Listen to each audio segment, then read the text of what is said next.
Welcome back. Joining us now by phone is the Secretary of Housing and Urban Development, Dr. Ben Carson, who also serves on the White House Coronavirus Task Force. Dr. Carson, good to talk with you. Good to talk with you. The relationship, as we've talked about over the years, Dr. Carson, between California and the Trump administration has been, let's say, complicated. But on this issue itself, it seems to be a very strong relationship between the governor and the president.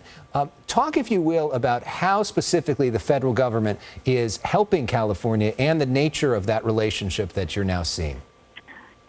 Well, you know, we've actually started developing a good relationship several months ago regarding the homeless crisis because, you know, we came to a mutual agreement, myself and Mayor Garcetti, and then subsequently the governor, that we had to put politics behind this and put the people first.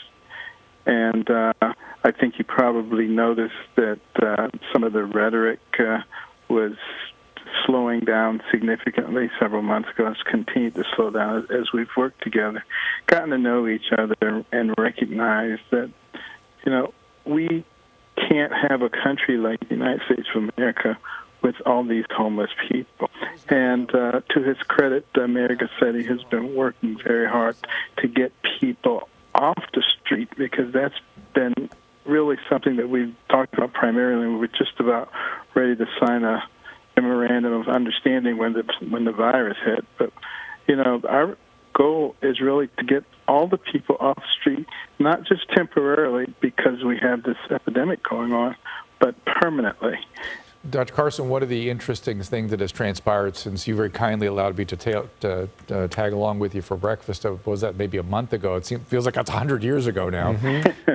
But in that time, one of the unexpected consequences of the virus is the gangs have left the streets, so the drug supply has gone off the streets, which has made many of the homeless more willing to go to temporary housing. And the governor and the mayor have taken full advantage of that and provided remarkable services for these folks. So we have this temporary situation that's evolving where finally we are seeing visible changes. You can actually see the differences on the street. My question is, what next? How do we, I assume the suppliers will show up again at the motels and hotels and trailers where they're being kept, and we need to put them in a more permanent type setting.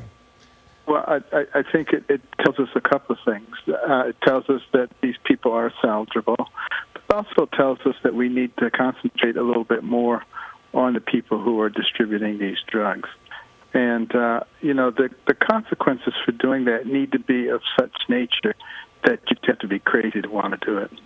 In addition, of course, to being the Secretary of Housing and Urban Development, you're one of the country's best-known doctors, and you're part of this task force, which is talking about how to solve this problem writ large.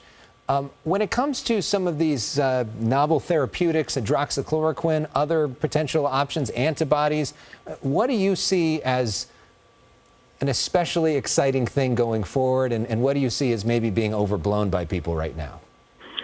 Well, you know, I'm thrilled that they're developing, and it will be out very shortly in mass quantities, the antibody test, so that we can quickly determine who has significant titers of antibodies, you know, to the coronavirus.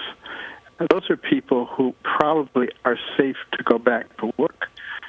And, you know, there's been a lot of excitement around the hydroxychloroquine. And, you know, not only in this country, but in several other countries. And I know a lot of people are saying it's just anecdotal and it's probably not anything. I don't think that we really have time in a situation like this to throw something out that has so much promise. And I have to commend the FDA for authorizing this to be used and for authorizing the trials to start simultaneously as the drug is being used, rather than waiting 2 or 3 years for a full study to be done. Well, Dr. Ben Carson, I know how busy you are these days, so we really do appreciate you taking a moment to call in and check in with us here in Southern California. Our best to you and your family, and hope that you stay safe through all this. Thank you. Good to talk to you both. Keep up the good work. Thank you, sir. Thank you very much. That's Dr. Ben Carson.